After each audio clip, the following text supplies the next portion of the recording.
Good morning, Chiefs and Chiefettes. Welcome to Royal Flush Valeting again. Today I'm at Oulton Park on the track day. I've got my brother Dafydd behind me on the camera, and I've got my other brother Seb Morris with me, who's the Bentley Works British GT champion. He's just said to me, Dan, do you want me to take your car for a spin? I've been like, mate, and he said, don't worry about it. But basically, I'm going to go and poo myself in the passenger seat for 10-15 minutes or so. Seb's going to take my keys. You ready? I'm ready, lad. Right, see you in a minute.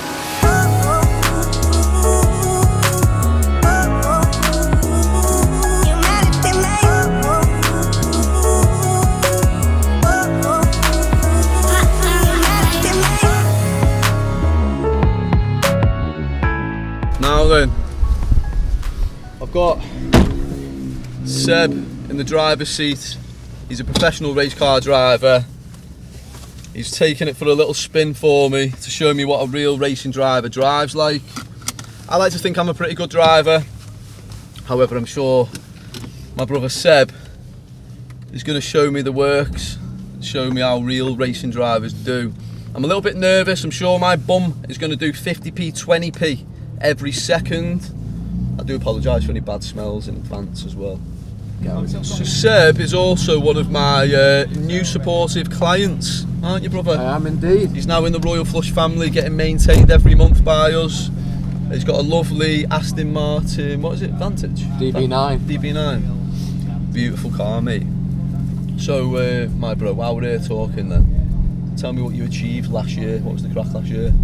So last year I did some stuff with Lamborghini. It was a bit of a quiet year, to be honest, because I was a Bentley Works driver for 2 years, and then that came to a halt due to COVID and stuff, so 2020 just destroyed everything. And then last year was just a year of trying to rebuild, just get back on track, and show everyone what I can do. And then this year we've got some really cool plans. So what got you into race car driving initially? I was always mad into cars, so from the age of like 2 years old. So I was steering the keys to my mum and dad's car and just having a like pretend drive on the driveway, and then I wanted everything to do with cars for Christmas and birthdays. Then on my 8th birthday, when I was finally old enough, I got a chance to go on a real go-kart track in a proper go-kart, and I had to have extenders for the pedals and a big cushion behind me. Too small? I was so tiny. I was so small until I was about 17, and then all of a sudden I shot up. Yeah. And so I had a go-karting party when I was 8, and the guy who ran the track said to my dad, he said, you know, is your son a professional? And my dad was like, what are you on about? And he said, well, he should be. And he gave me all the details, so he was like scouted me. What? And said he's really talented and stuff. And my dad said, yeah, he's done nothing, this is his first go. And he said, well, you need to get him, you know, properly looked at. So I did, and then I won 3 British Championships 2 years later in my age go-karts. Yeah, in go-karts, yeah. Stayed in go-karts till I was 14, then moved up to Ginettas, which is them. Yeah. So raced those on UK tracks when I was 14. No way. And I was still tiny. Yeah. I looked like little Justin Bieber. I was hair flicked across like that. So yeah, and then just moved up and up, did Formula 4, Formula 3, did some testing in Formula 2, and then got the call from Bentley to go across. Amazing. Yeah, it go really well. And then we can't tell any plans just yet for this upcoming year, can we? No, I'll be racing in Britain. So I'll be racing in Britain, which I want to do. Just want to go back to my roots and rebuild. I've done a lot all around the world, and I think with COVID I just fancy having a year where I'm just in the UK. Know what I'm doing. That's if we don't have a nuke dropped on us before that. Of course, mate. Yeah. Don't worry, mate. I'm sure we'll be all right. Right, we're green. We're green. Yeah, we're going out. We're going out. I'm twitchy bum. I'm twitchy bum time now.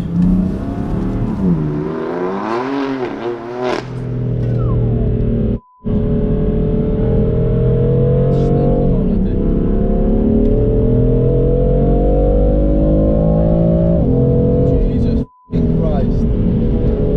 Please save my car. Oh my God.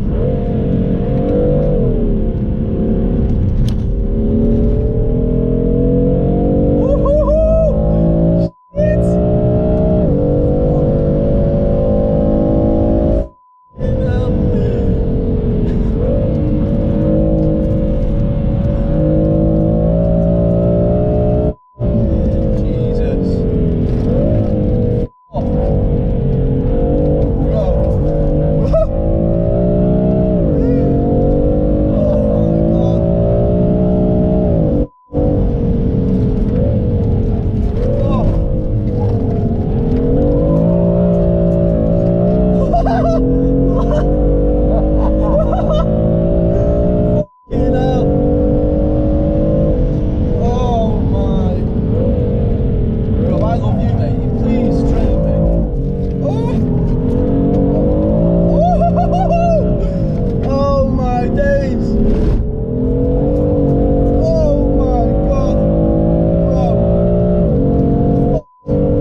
Oh my god, that was fucking insane, bro.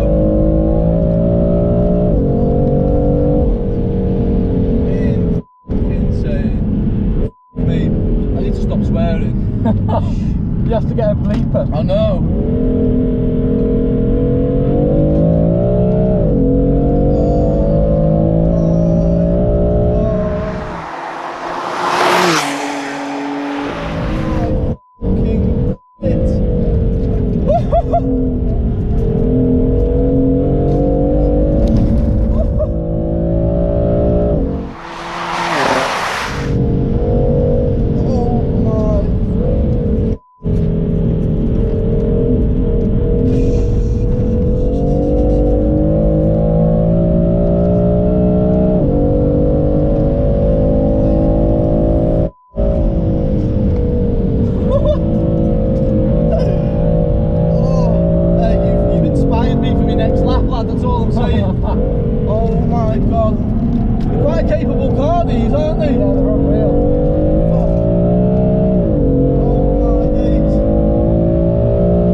Braking points correct and your gear, that's the most important thing.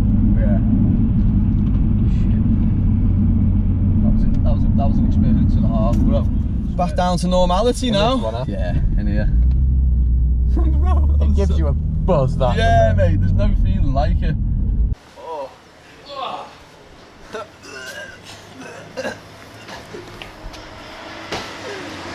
That was an experience and a half, mate. I'll give you that. So driving round, we had a few error messages on the car. The suspension error message come up because we put the eye back. BMW Pro Springs on there a couple of months back. The system doesn't like it for some reason. And then we had brake fluid was low. However, I think the brake fluid was just running hot. Viscosity has obviously increased. And we're now just 10 psi out the tyre. And we're now just literally taking 10 psi out the tyre because tyre pressures were a little bit here, there and everywhere, and I think on the front left wheel I think we only had like 23 psi, where the rest were running on 29 or 30, so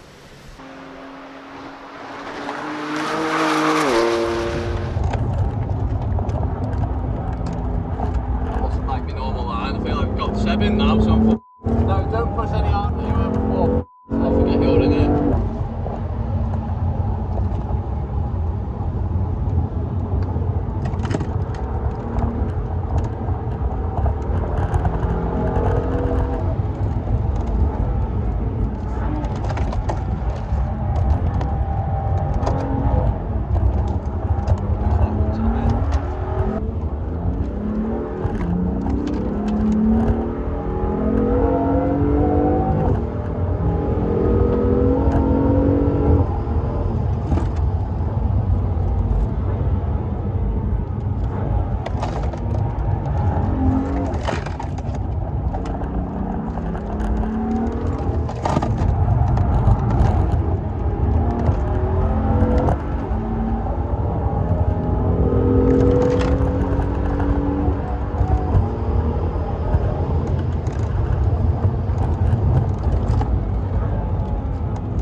Sweet, isn't it?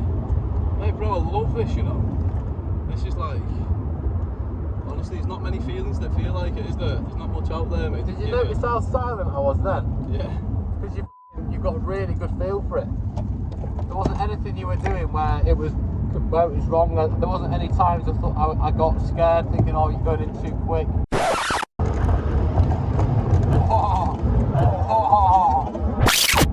You've got a really good feel of grip and anticipation of grip as well. If you wanted to race, you could very easily do it. Sick, mate. I'd happy be racing little banger MX-5s and stuff, bro, honestly. Mate, you'd be really good at it. You're definitely very naturally talented. Really naturally talented. Thank you, bro. I'd love to come and support you at your races, mate, honestly. Yeah. Really would. You need to make millions so we can go racing together. Yeah, that'd be so We'll do sick. the Pro-Am. That'd be so sick. They do a Pro-Am in that, yeah? Well, that's what I've done when I've been in the Bentley with like Rick Parker. He was an app, and I was the pro, so you share the car. God, yeah. But to tell you what, with a bit of coaching, you wouldn't be that far off my time, you know. Really? No, you wouldn't have been that far off then. Not at all. There was a couple of places you were quicker than me. Really? Yeah. Just because I wasn't pushing as hard.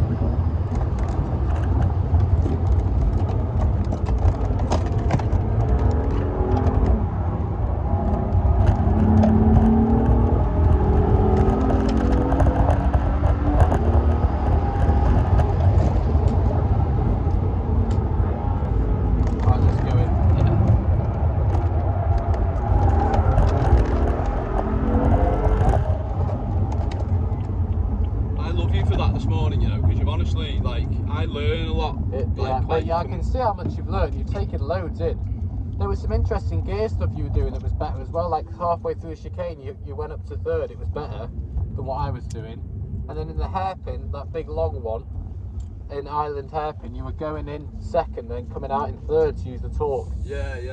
Stuff like that. That's really. I'm surprised your brain thinks about that sort of stuff. Sweet, man. That's quite surprising to hear from you. I'm actually really impressed. Pro-Am then too. Yeah. Pro-Am. I love it, mate. That was one of the best laps I've done with like an amateur driver that's not driven. That's literally one of the. Like, the fact I sat here in silence just honestly speaks volumes. Because I'd usually be like, right, brake, or do this or turn, and I was just sat here like, oh, you know what you're doing, mate. You're sick. Mad. Thank you so much, bro. That was great. It's a lot nicer than going in with Levi. Oh my days. Did it have traction off? No, I wouldn't let him turn it off because he was going. He wasn't. Because your brake shape is really good, so you're doing what I told you to. You're hitting the brake hard initially. It makes the car dive, and you can get loads of pressure. And then you already do loads of stuff that a pro does. You bleed off the brake, to just get the nose in. He was like just touching the brake and not slowing down hard enough initially, and we ended up going way too quick into corners. And I was like, whoa. Yeah. But then by the end of it, he got loads better and he got the hang of it. But the first lap, I was like, I think that honestly, I can give thanks to you for that, because if I didn't sit in here and see how much you can push, I've never pushed this car ever. Yeah. Like all I've. But you know what you're doing, because you were just floating around with the rear, and that like when you got sideways. Usually, if I was sat next to an amateur driver, I'd shit myself, because what they do is they let off the accelerator and the thing goes the other way. But you were just leaving it on and you were just comfortable with it, and I was sat here like smiling. Like, Mate, well done. I love you, lad. You're an absolute dime. I love you too. Now then, Chief and Chiefettes. So we've now finished our track day for the day. We've got Levi. Thankfully, he paid for this for me because I let him use my unit for a wrapping job a couple of weeks back. He's a legend. Thank you, bro, for doing that. Actually, You're welcome, honestly, mate. I appreciate you. We've been sideways. We've been hooning. We've gone through tyres. I've been told off. So Who told you off? It's someone over there, because what was I doing? I overtook a Ferrari when I shouldn't have overtook a Ferrari. He should have been a bit quicker as far as I'm concerned. Did he have a flat tyre or something for you to overtake him? Behave. So seriously, next time we're going to be drumming in some serious YouTube videos this year. Make sure you give us a subscribe. Follow us at Royal Flush Valeting. We've also got our new car care range now, which is Royal Flush Car Care. You can find us at www.royalflushcarcare.com. Make sure you stay tuned. Thanks for tuning in as always. Chief and Chiefettes. See you in a bizzle. Peace out. Peace.